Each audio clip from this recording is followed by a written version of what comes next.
Não foi assim? A galera tava bebendo uma breja, e aí eles tiveram uma ideia, falaram, meu, a gente podia criar um troço chamado teatro, tá ligado? Teatro. Então, e aí a gente coloca um palco, sabe o palco, tá ligado? Não tem palco, né? Então, a gente coloca um palco, aí a gente cria os personagens, tá ligado? Que é personagem, né? Então, você sacou, né? Aí a gente coloca lá os personagens, a gente cria uma história pra eles, né? Dá sentido no negócio, aí a gente pode. Mano, a gente pode fazer uma estrutura de luz, assim, que, meu, vai dar foco pros caras, sabe? Vai criar todo um clima, a gente bota uma música também, sabe? Então, meu, tá feito o negócio. Nossa, mano, a gente vai arrasar. Não, não foi assim.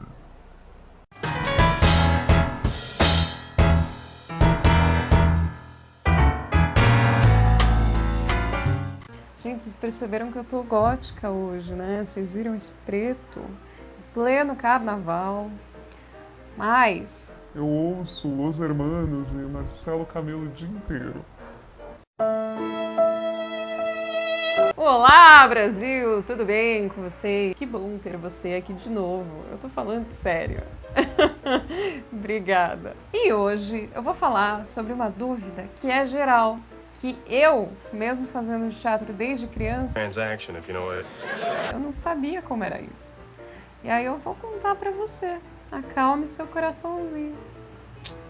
Então é o seguinte, o teatro nasceu de uma maneira até meio assim, por acaso. Assim, não foi uma coisa pensada, sabe? Vamos criar isso? Não. Foi decorrência de outra coisa.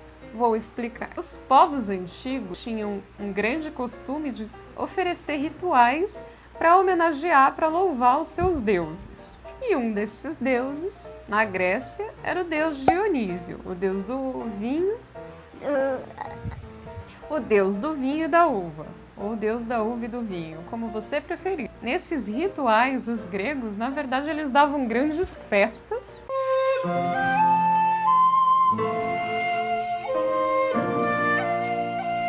Onde eles bebiam muito vinho, ficavam, né?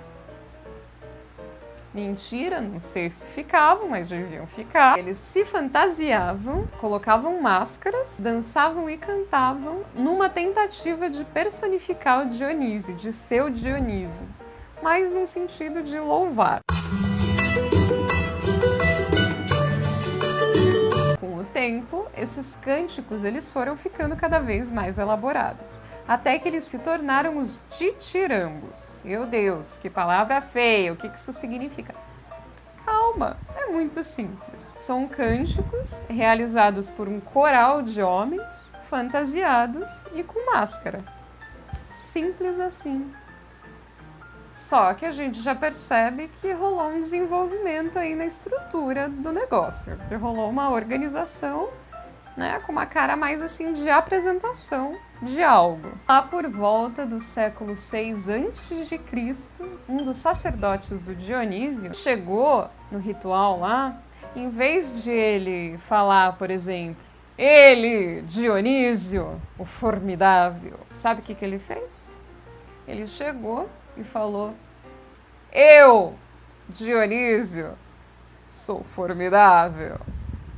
E meu, fez uma revolução na porra toda. E assim que foi criado o ofício do ator, com o tal do Tespes, que é esse sacerdote de Dionísio, que chegou e falou que ele estava ali assumindo que ele era o Dionísio, num sentido de personagem.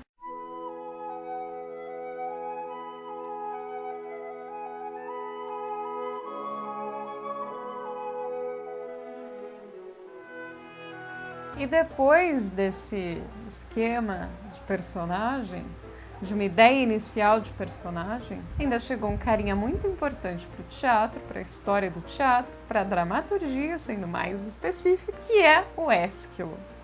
Ei, eu tô te dando várias dicas aí pra você pôr no nome dos seus futuros filhos. Ésquilo, ele vendo que tinha esse coral de homens que conversavam com um deus, ele falou, mas por que não colocar um outro personagem para conversar com Deus e ter esse diálogo aí geral? E foi isso que ele fez. E aí nasceu o teatro. O que foi? Eu te decepcionei? Você estava esperando uma história mais bonita? Desculpa, foi assim, foi meio por acaso. Te falei, te te avisei. Lide, então foram os gregos que inventaram o teatro? Então, essa é uma resposta um pouco complicada, porque assim, apesar de ter sido na Grécia que isso ficou mais fundamentado, que ficou mais assumido, aqui na América do Sul, por exemplo, existiam já também diversos rituais religiosos, onde provavelmente existiam representações. E o teatro, ele atingiu seu auge no século V a.C., quando os grandes edifícios começaram a ser construídos para comportarem essas apresentações. É interessante dizer que o teatro, do grego theatron, não sei falar, eu sempre fico com vergonha de não saber falar essas coisas. Mas é grego, ninguém tem obrigação de saber grego, né? Significa lugar de onde se vê. Então, esses edifícios eles foram construídos de uma maneira gigantesca para comportar até 10 mil ou mais de 10 mil pessoas. Só que assim, naquela época, a gente está falando assim de uma época que não tinha, pelo amor de Deus, não tinha nem luz elétrica. Então, como é que eles iam trabalhar com a acústica para 10 mil pessoas ouvirem os atores? Apesar de ter uma construção muito inteligente, 10 mil pessoas não vai. Nenhum ator tem potência vocal para tudo isso.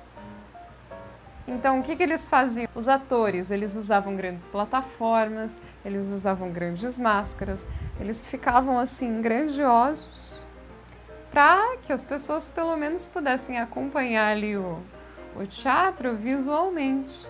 E o teatro ele já surgiu com uma função social muito importante, que era de proporcionar a sensação de pertencimento para a população. E além disso, os dois primeiros movimentos teatrais, a tragédia e a comédia, elas serviam para isso, para essa questão de pertencimento, além de servir para criticar o governo e também para divertir no caso da comédia. Se você quiser que eu faça um vídeo sobre a tragédia, que eu faça um vídeo sobre a comédia ou outras coisas, deixa a sua sugestão, eu agradeço de coração. Porque afinal eu estou aqui para servi-los. Se você ainda não se inscreveu, você pode clicar aqui, eu acho, onde está a fotinha, vai abrir o linkzinho ali, é só você se inscrever. Se inscreve. E você pode fazer um tour aí pelos vídeos, eu vou deixar uma indicação de vídeo aqui, você faz um tour para ouvir a Lid, para me ouvir, é maravilhoso. E não vamos esquecer que agora tem a... Gente, só uma coisa, eu esqueci de desligar o ventilador. Me desculpem se ficar um chiado no fundo. Desculpa. E hoje eu vou indicar a peça chamada Tempo de Viver, que está lá no Centro Cultural São Paulo. Na peça são 4 amigas que já passaram dos 60 anos e elas falam sobre as suas experiências de vida, elas dividem suas frustrações, suas inquietações, suas alegrias e elas celebram ali a amizade que elas têm. É uma história que nos faz refletir sobre o envelhecer. Ela vai até dia 26 de fevereiro, tem classificação indicativa, 12 anos, e é R$20, meia 10, e vai ter uma sessão popular por R$3 no dia 27. E eu tô indicando ela também por causa daquela questão das mulheres na dramaturgia. É bacana porque são 4 mulheres, 4 atrizes, que estão falando sobre a vida dela. É isso.